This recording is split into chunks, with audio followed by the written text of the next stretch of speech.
বন্ধু বাসাতে বারবার ফোন দিতেছে, একটু তাড়াতাড়ি কর। আমার তো শেষ হই, চল। এই ওয়েটার, বিলটা নিয়ে আসো তো। এই যে স্যার আপনাদের বিলটা। এই যে 1500 হচ্ছে তোমার বিল, আর 200 টাকা তোমার টিপস। Thank you sir. বন্ধু 1500 টাকা বিল হয়েছে, আর তুই 200 টাকা টিপস দিয়ে দিলি।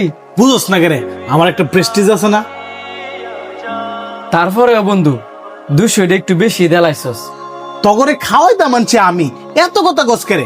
আর আমার টিয়াস আমি দিছি।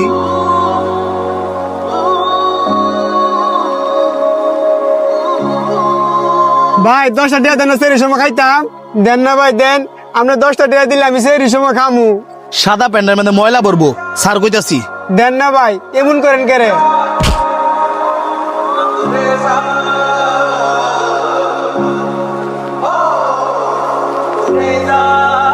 বালা মতন কইছি উনছস না, ইত্যানা লেগে যেমন টিয়া পয়সা বানায় রে। কিরে তোরা আমার এমনি ফালায় রে, কে বললি? কে ভাই আপনি? কি কছে সব মজা লইতেছস? মজা তো তুই লইতেছস, ওইটা না চাইতে 200 টাকা বকশিস দিয়েছস। আর আমরা গরিব মানুষ 10টা টাকা চাইছে দেখিয়া ফ্যাটের মধ্যে লাত্তি মারছস।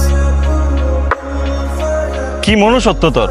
200 টাকা দিয়ে প্রেস্টিজ কিনতে পারস, অথচ একটা গরিব মানুষ 10টা টাকা চাইছে সেহরি খাওয়ার জন্য, ওইটা দিতে পারস না।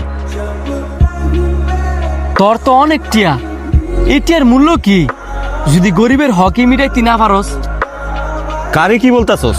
টাকার অহংকারে ও অমানুষ হয়ে গেছে। তখন তো মানুষে তালি দেওয়া দরকার।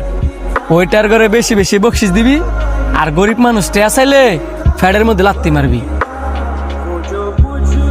তখন তো মানুষে